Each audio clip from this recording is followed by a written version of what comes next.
Hi all, and welcome back to our book club on generative AI. We are actually going to finish out our efforts here with one last session on the last module called multimodal models. And just in case people are following along pretty closely with the workbook, I made these decisions to skip a bunch of chapters, kind of stick to the topics that my cohort and I wanted right now. So there's going to be some gaps here, but we'll see how this goes. And I'm going to cover, as you can see on the right side of the screen, some notions about um, generative adversarial networks, GANs, and then the trio of chapters about multimodal networks. We could see in the middle of the screen some pictures from a technology called cycle GANs, where we take some inputs and we could take the pictures and make them in the styles of different classical painters such as Monet, Van Gogh, and Cezanne, and ukulele.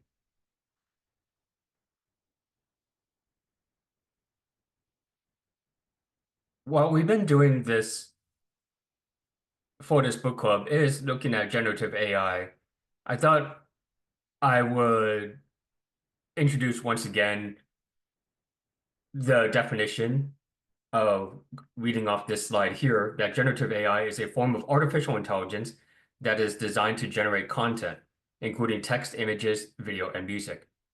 It uses large language models and algorithms to describe patterns in data sets to mimic the style or structure of specific types of content. When these generative AI programs, such as ChatGPT, became in vogue, my colleagues and I in academia we're kind of split, or still kind of split for various reasons, including the disruption of our jobs, but also talk about whether or not these programs could bring value in the first place.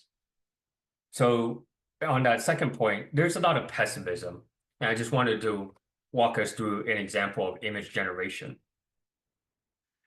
One of the popular programs that came out at the time was called DALL-E.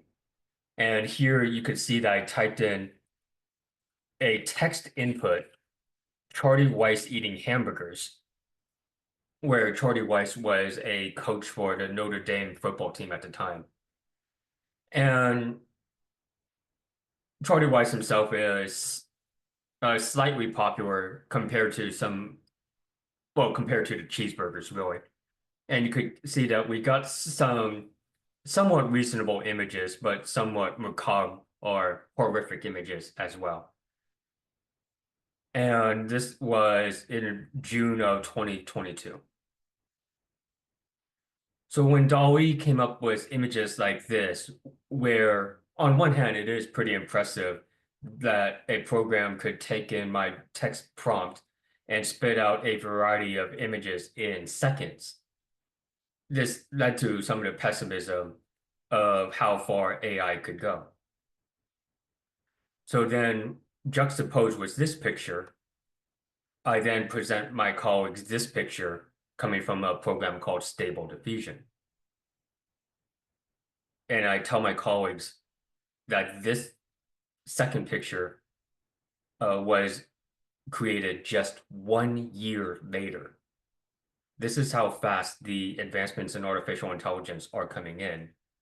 And keep in mind, this is for images.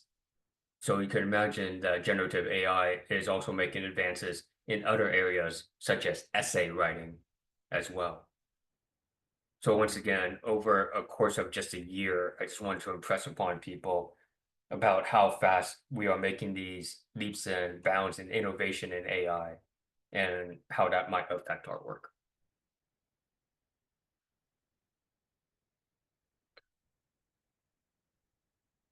All right, going over a little bit of AI history or more of it, there is the generative adversarial networks called GANs. And the idea was, in order to make these pictures, why don't we split up the jobs? Yeah, as you can see on the left, the generator, its job is to make fake images. And on the right, the discriminator, its job is to determine if the images are real or fake.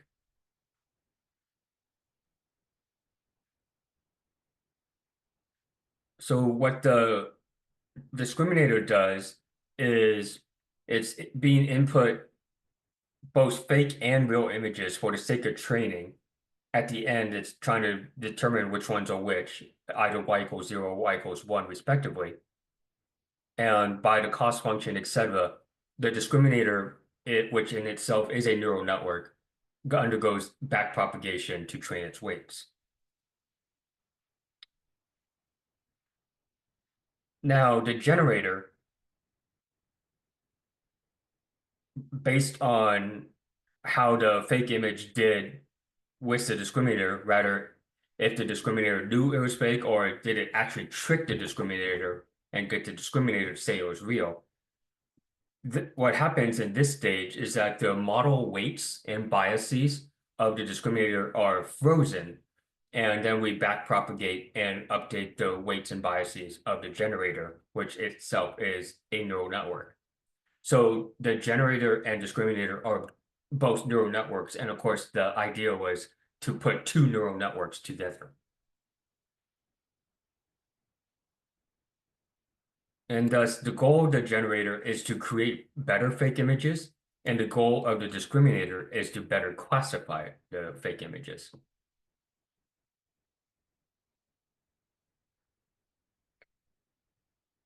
So once again, these two neural networks are put together in what's called the adversarial network.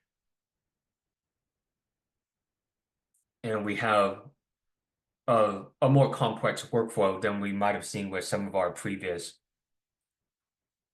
neural network models.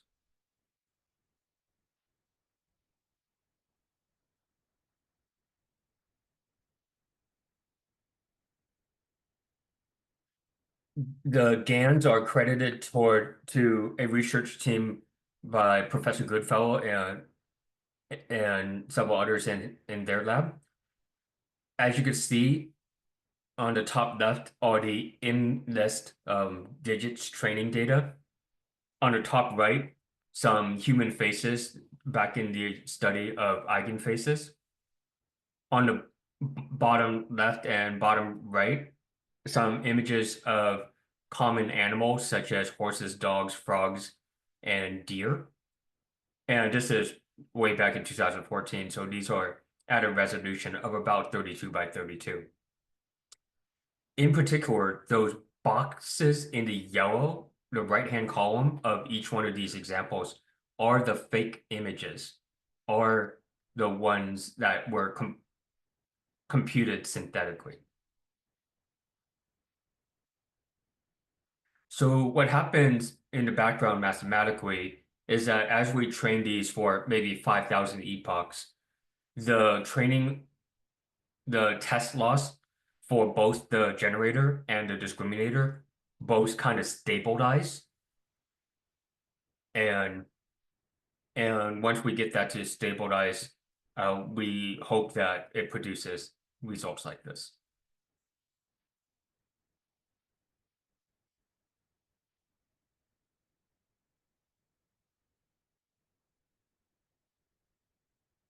Oh, I forgot for the book club that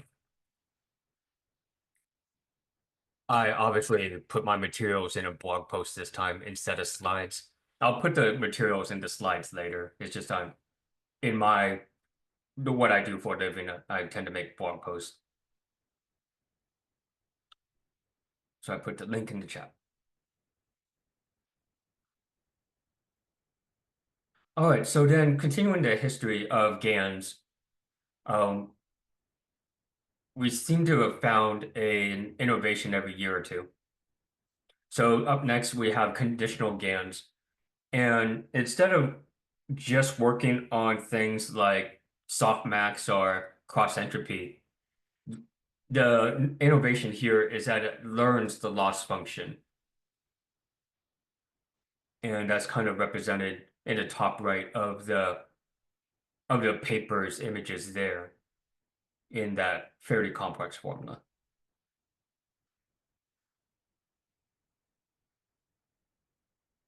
They were working on weather data, precipitation data, and on the bottom right, you could see that we once again have the two neural networks, the generator and the discriminator.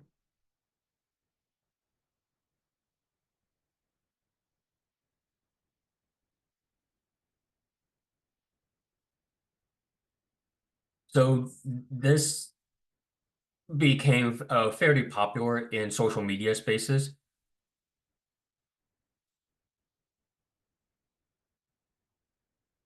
where we had these uh, apps that people could try out called pics to pics.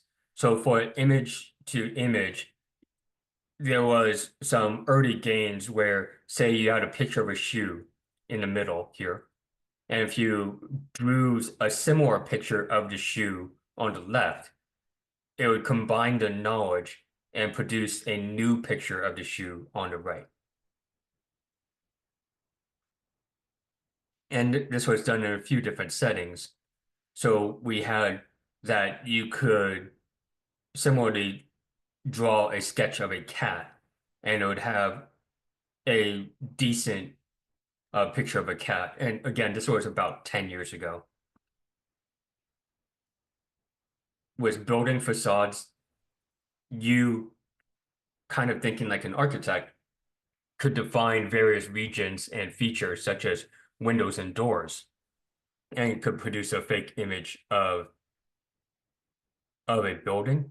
And one more was on handbags as well. So that way you could see if you could customize things like this, which ended up being the use of AI for the fashion industry.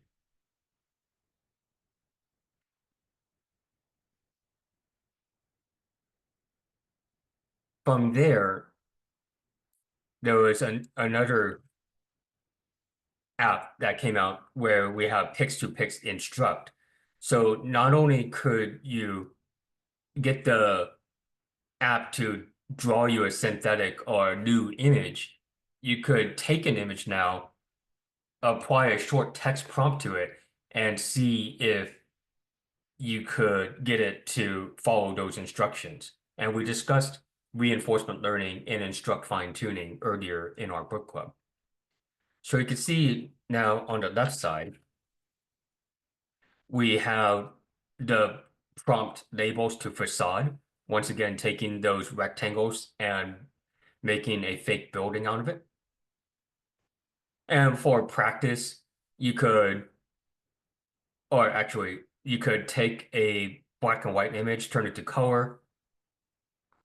Uh, Pertinence to things like autonomous driving, you could take an image, turn it from daytime to nighttime, and there's still current research in taking an image from nighttime to daytime. And then once more in the bottom right, you could see handbags. When I played around with this app, I took the flag in New Jersey and decided to just see if it understood various commands. So the first one, as you can see on the right, I simply asked it to convert the picture to grayscale, where, of course, most image programs could do that, but I wanted to see if the AI understood it, and for the most part, it did. I also asked the program to add more horses to the image. So first of all, the AI had to understand what horses are, and then also how to add the pictures to it. And then finally, I asked Pix to Pix Instruct to replace the humans with ramen. This one is a bit tougher, and I chose arguably the best result out of several attempts. But the AI had to understand in the left image where the humans are, had to understand what we mean by ramen, and then put the two notions together.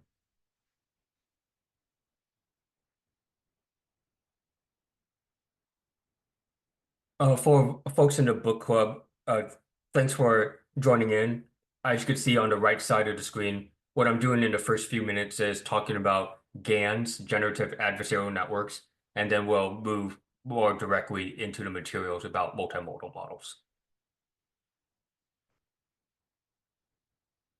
So arguably the next innovation in GANs was the notion of stacking them.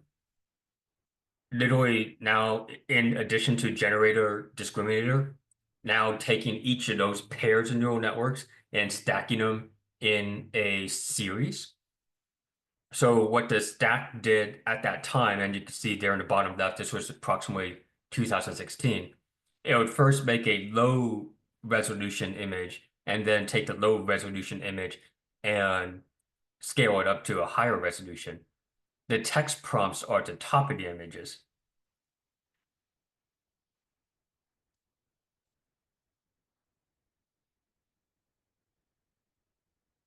So you could see that the program is understanding what we mean by the birds and the colors, and it was already doing pretty well.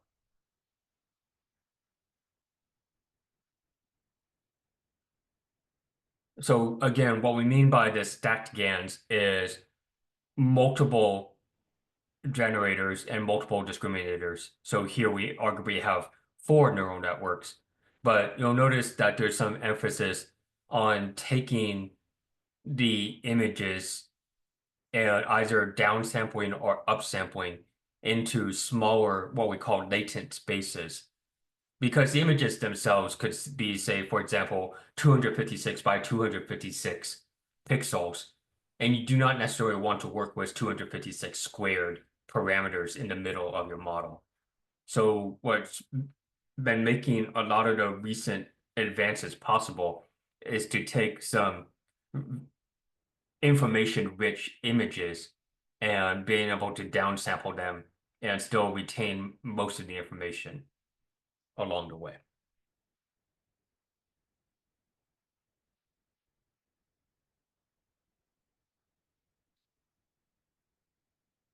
So over the years, the stack GANs uh, grew in how well they were doing. And as you can see, they were building 64 by 64 images, 128 by 128 images, and 256 by 256.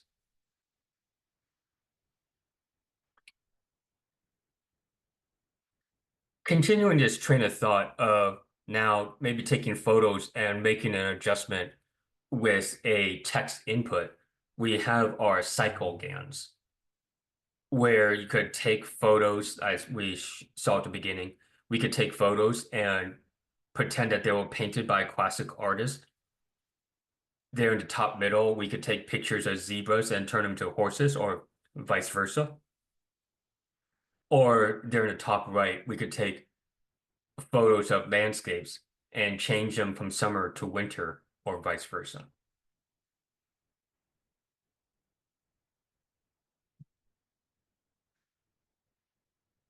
Skipping over a lot of the math, just saying this really quickly from their abstract. We are learning to translate an image from a source domain X to a target domain Y. So that is to say, in probability distributions, you're trying to kind of nudge one probability distribution to look like a different one. The way that these generative adversarial networks look like at this point is that we are, say, in the horses and zebras example, plugging in a picture of a horse at the top left, plugging in a picture of the zebra at the top right. We're running through this cycle of generating fake images, having the discriminator trying to tell if the images are real or fake, and then in this case, sending the images, it's like sending the zebras to system A, sending the horses to system B until this converges and they understand both the similarities and the differences between horses and zebras.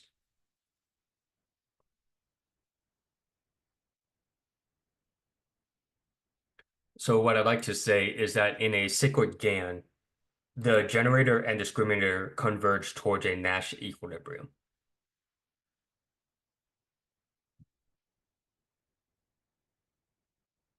So that's a quick history about generative adversarial networks. Let me take a pause here, see if folks in the Zoom chat have any questions.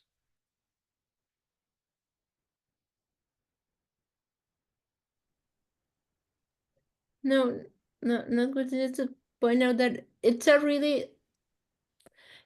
very easy model and it works very well. Like it's easy to understand it. You have generator, discriminator, and that sounds simple, and it's great that it actually works. And yeah, like what you said at the beginning, the difference between the images that were generated now 2 years ago, but yeah, like 2 years ago versus 1 year ago, it's immense, and it's really it's overwhelming how this field has been evolving.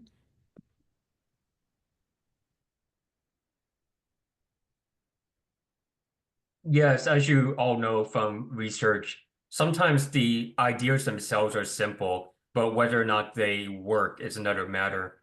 Of course, part of the AI boom was the switch over to graphical processing units, video cards, and such that made these millions of calculations possible.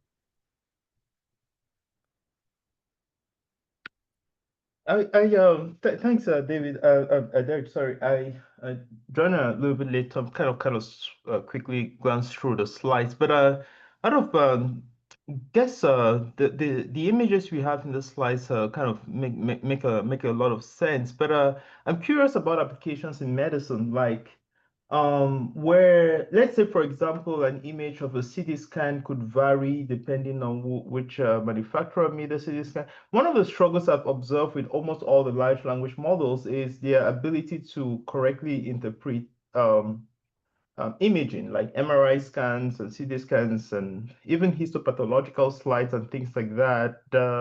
They're just different, just shoots different things and stuff. So I'm kind of curious when we were talking a little bit about this generative adversarial networks. I wonder, this discriminator factor. I wonder if the challenge there is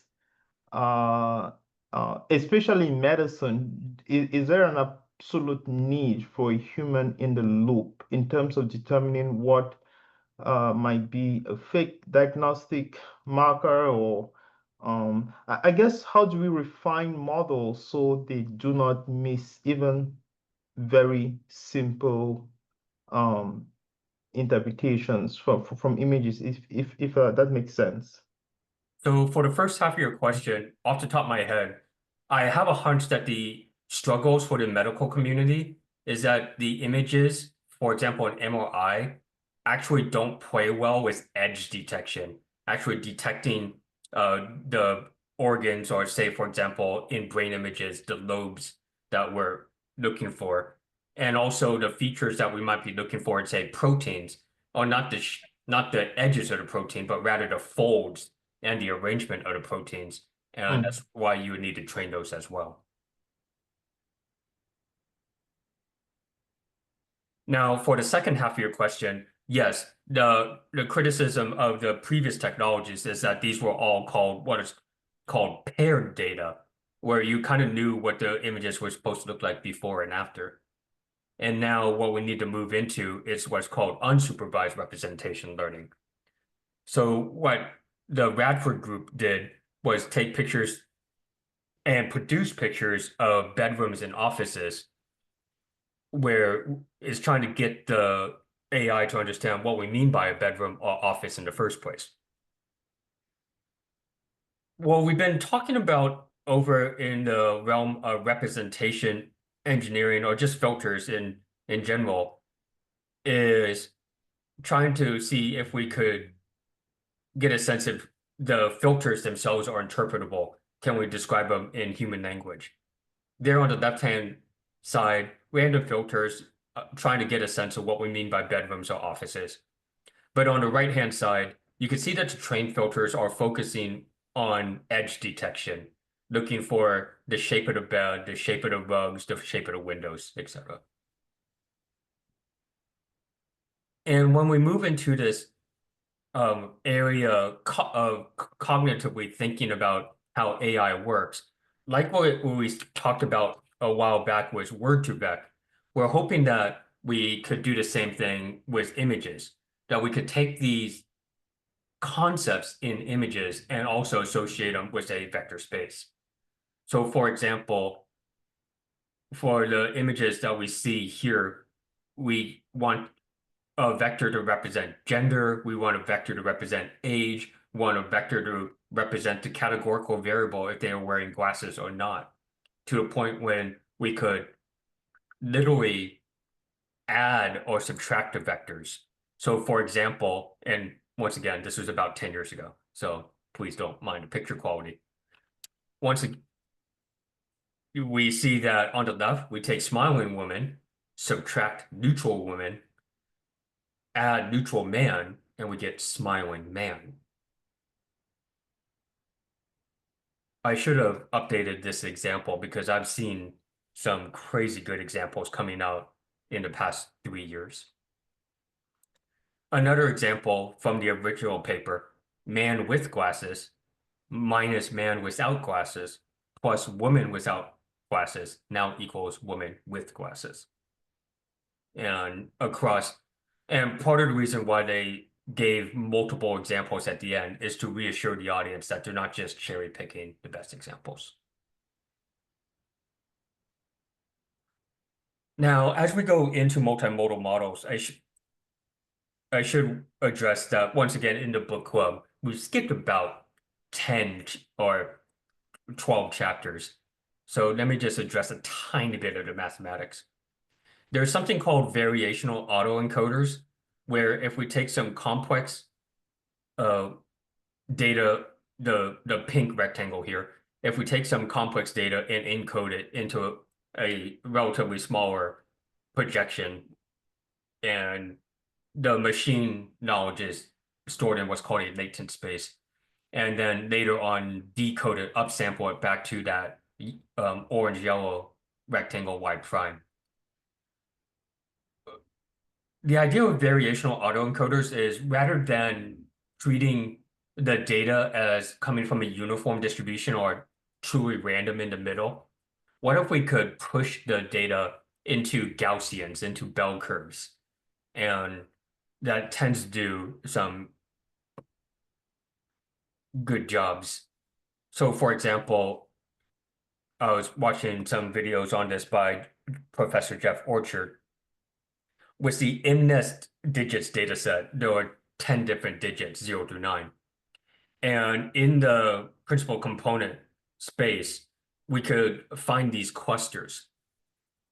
Now, the issue is if you're trying to sample and create a new image, and you're just doing this randomly, you might find yourself in a region between the numbers, say, for example, between the numbers 4 and 7, and they're in the first column, second row, you're going to get an ugly number because it's not really pulling in any useful information. If you imply this notion called variational autoencoders, what it does is it instead more likely samples closer to the middle of a cluster. And when you make the images this time around, you're more likely to make reliable images. So remember, when you're doing the image training, you might only have like maybe 100 images in your real world data set, but you would want to train your model on, say, 10,000 images. So that's why you have to build these fake images in the first place. The underlying mathematics, once again, is called variational autoencoders. Are the discriminators supposed to be domain experts or just guess my curiosity is in more specialized field is where do you see the importance of real subject matter experts or domain experts in terms of being discriminators for supervised learning? So I think what some of the companies have been doing, such as Google and Hugging Face, is of course trying a mixture of both, trying the reinforcement learning with human feedback, and also these more generative adversarial approaches with the AI feedback.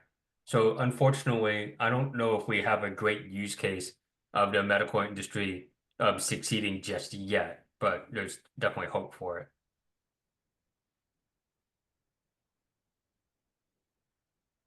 Continuing to mathematics real quick, one of the chapters mentioned towards the end of our Generative AI Handbook is called Vector Quantized Variational Autoencoders, VQ-VAE.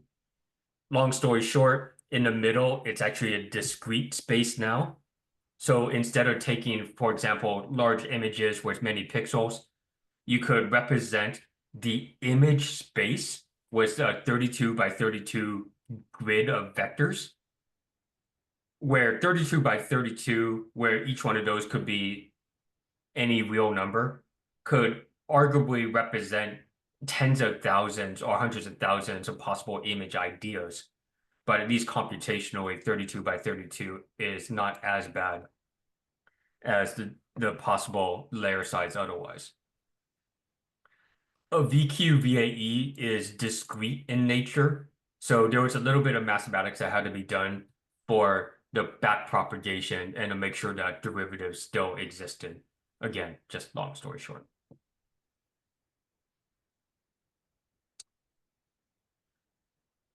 You have probably... Sorry, so in that case, you encode, and then in that, like after the encoding is where you just sorry, I didn't quite get the difference between the vector quantizers. I mean, in that case, you wouldn't need all the images because you will be doing like the tuning into the vectors that are already encoded. So we're talking about dimensionality reduction partially. Say, Yeah. for example, these in this images were 28 by 28 pixels, so 28 squared pixels. But if we're reducing this down to just 2 dimensions, now we only need an XY coordinate for each. Okay. So that's kind of what's going on. Okay. For images, you probably played around with diffusion models. I mean, the one I presented at the very beginning was called stable diffusion. This is kind of going in the opposite direction of variational autoencoders. Rather than pushing the sampling into various Gaussians or bell curves, we're allowing the images to vary a little bit, hence the name diffusion.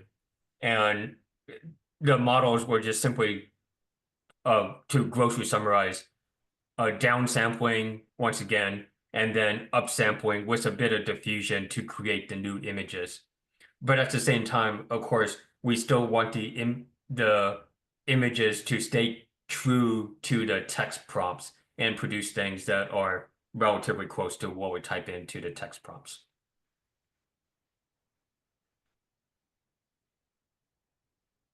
Another chapter towards the end of our Gen AI handbook was called Tokenization Beyond Text. Very briefly, I want to just remind us what tokenization was. For text, remember that some words might have verb conjugation, some words might be acronyms. We also have punctuations, etc. So different language models have slightly different schemes for tokenization, but that is to say, instead of treating each word as its own object, you might actually have to break up words into tokens, and it helped with the machine learning and understanding. Now, the issue is, how can we extend this notion of tokenization to, say, images or sound files? So I looked up vision transformers while we were here. For images, a notion is to take an image, break it up into patches, take each square matrix that you get from that, flatten it into a vertical vector, and then for each of those vertical vectors, apply our good old friend positional encoding that we talked about back in the encoder-decoder transformers.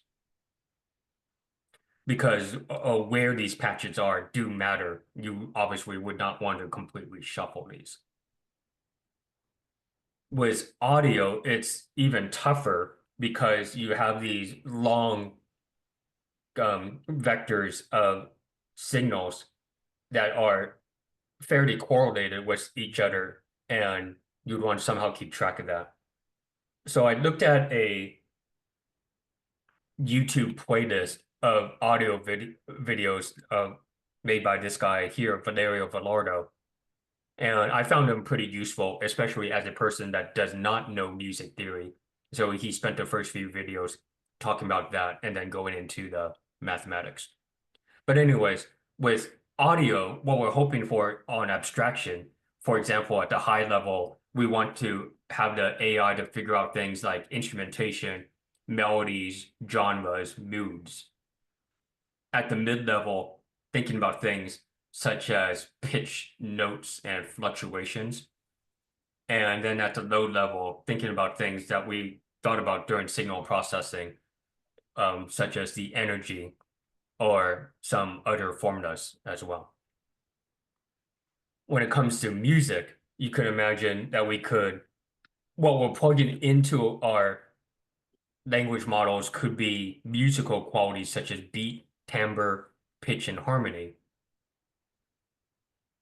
On the physics side of things, we could plug instead of continuous signals, we could plug in discrete notions coming from the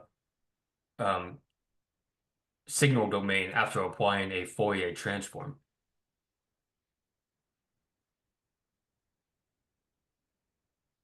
And some of the trends in the audio space as it pertains to artificial intelligence is that back in the day, we did digital signal processing to basically calculate and use formulas. Traditional machine learning is rather than using formulas, we want to figure out what we're trying to figure out. And that's the feature engineering. And then now with the deep learning, we're trying to have the AI just figure out abstract concepts of the audio files themselves. Automatic feature engineering.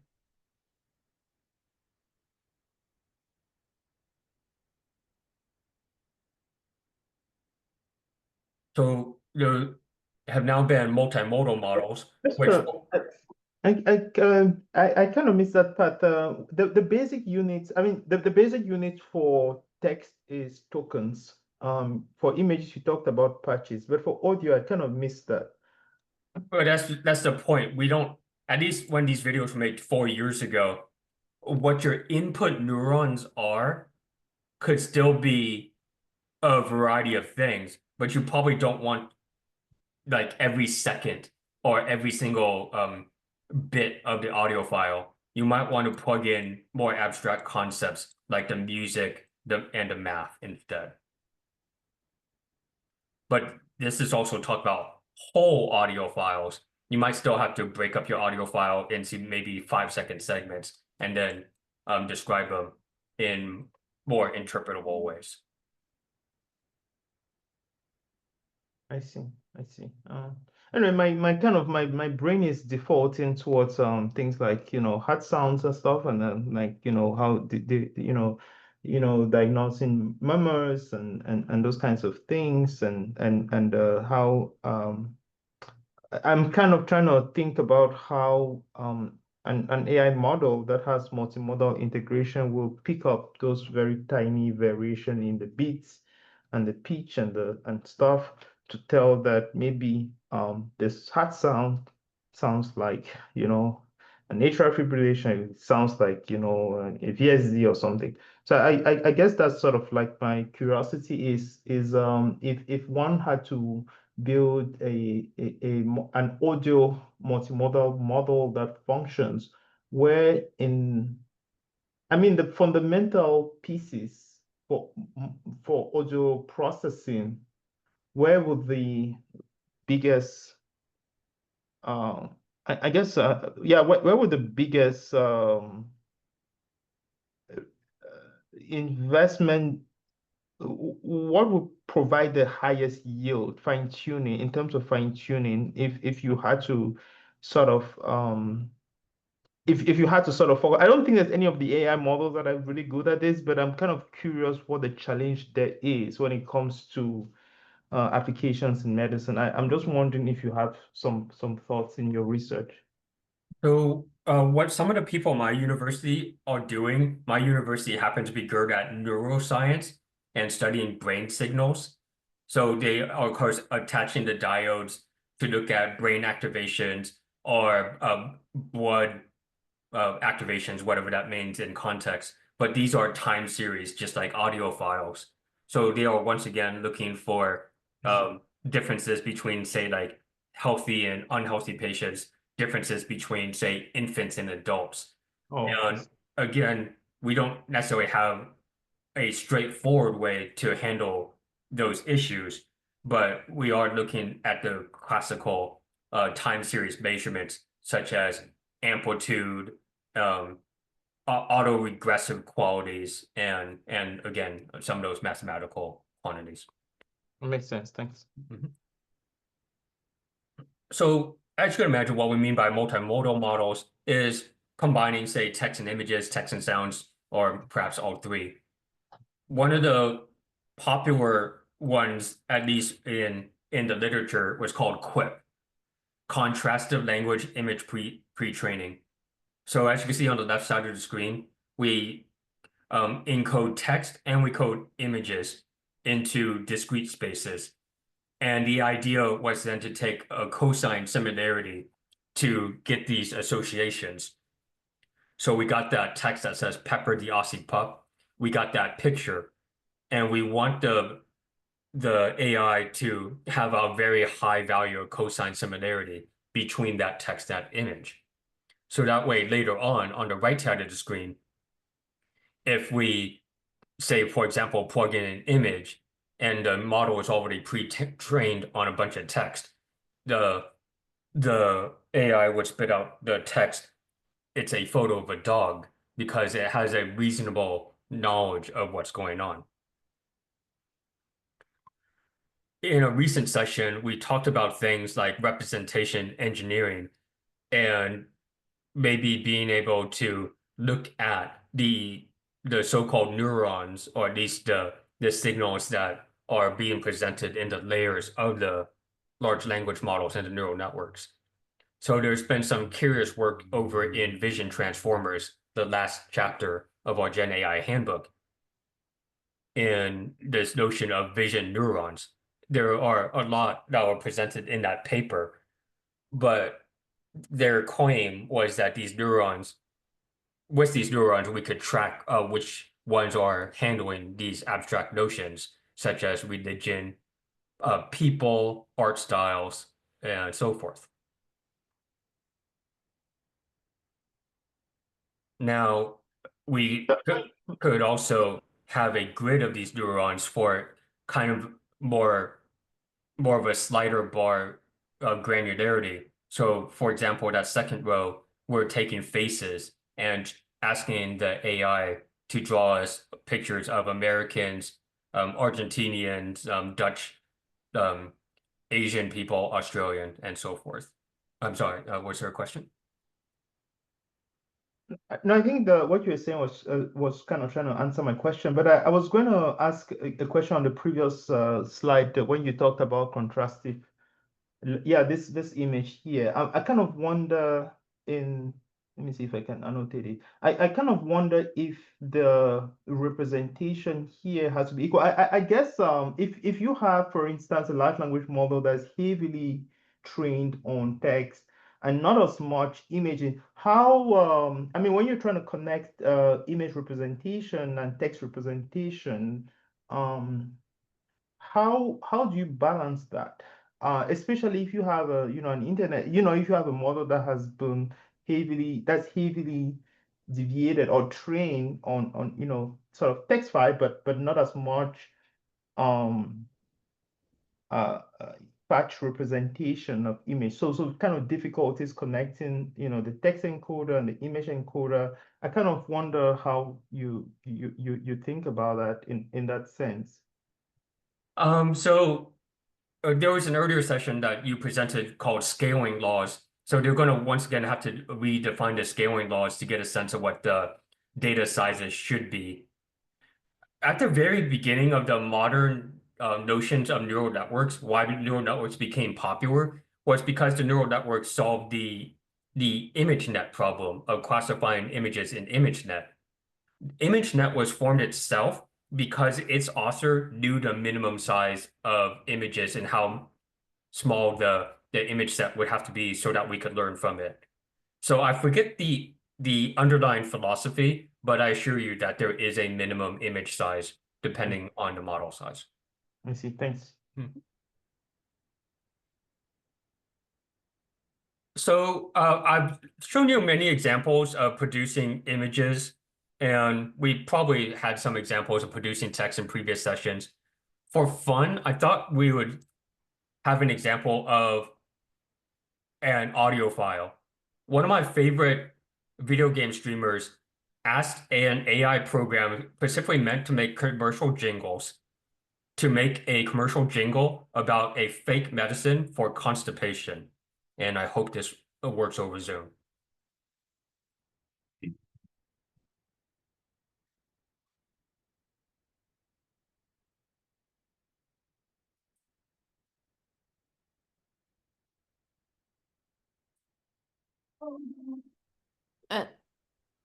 I don't think we can hear it, Derek.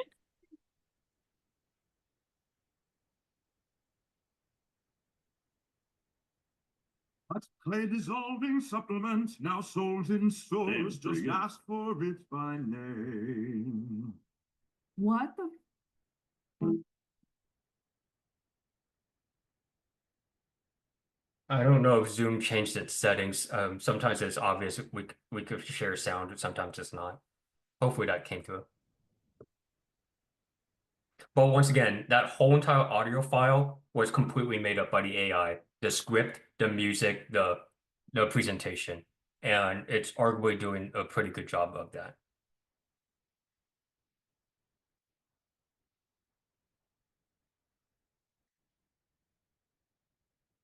All right, so what I thought I'd do to finish up this session and this whole book club is to ask ourselves, quo vadis? It's an old Latin phrase, meaning where are we going?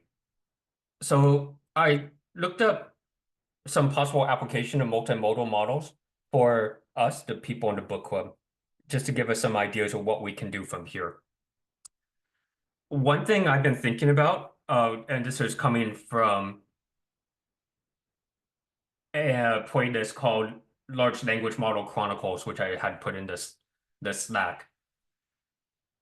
There's code out there where you could take scans of your grocery store receipts and the text recognition through the AI will be able to identify, like, for example, if you bought bananas, if you bought eggs, and just know exactly where that is on the scan. What I figure from there is then I could write some code to keep track of my expenses to get a sense of where it's cheaper to buy certain goods or if the prices of goods change over time. So that's something I might work on this summer. I myself in academia think about pedagogy, the science of teaching. One thing that came out in the past decade is called Copus. The idea is you take a recording of a classroom and minute by minute classify what the students and the instructors were doing. So you could see the labels on the left and right. Now, this is pretty labor intensive. So I'm wondering if we could get AI to reasonably take a recording, which would of course be audio and maybe visual as well, and to help instructors measure the classrooms and do further research in this space.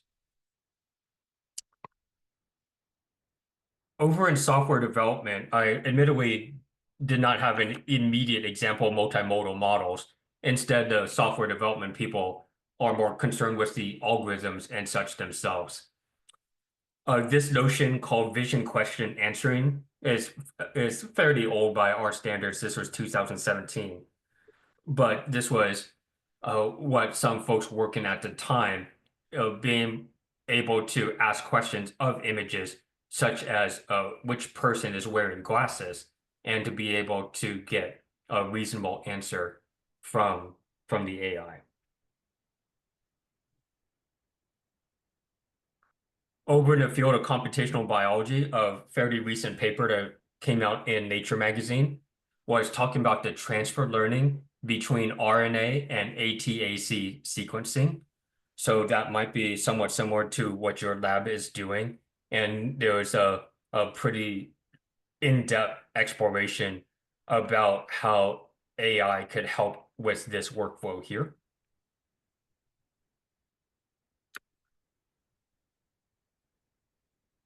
And then finally, in medicine, the straightforward notion, this was summarized by this article in Science Direct, that we're taking lab results, imaging, the medical records, vital signs, etc., trying to record this in image text time series and table data, and running our multimodal model to say on the right there, form prognoses, predictions, treatment outcomes, mortality, and maybe some broader public health notions and predictions as well. Wow. I love this. Thanks for putting this together. I love it. I particularly love the pedagogy example that you gave. I think that would be pretty cool if we had someone do that pedagogy example. I think that was pretty cool. I love this too, this Nature paper. I think that was wonderful. But the example you gave on medicine, I think if just be honest, that the engineer that will figure this out will really help all the current large language models. They all struggle with this. No one has been able to figure this thing out. This slide that you've presented for image is the challenge that everyone is struggling and dabbling with. I think the Stanford Center for, AI and Medicine and stuff, they're trying to figure this thing out themselves. There's no answer to this question. It's very complex because medicine is very nuanced. It's not, there's not a really one size fits all and just so many different data points. I mean, there's so many factors that are factored into coming up with a diagnosis for a patient. You don't just make decisions based on one data point. It's just a lot of things. And sometimes you have to, curate, what the practice guidelines is for that specific conditions. And practice guidelines change from, country to country and professional society and stuff. So this slide just encapsulates, I think, what the real reality of the challenge of multimodal integration in medicine is. So thanks a lot for putting this together. Yeah, and this brings us to the end of my presentation, by the way. Are there any more questions or comments on these matters?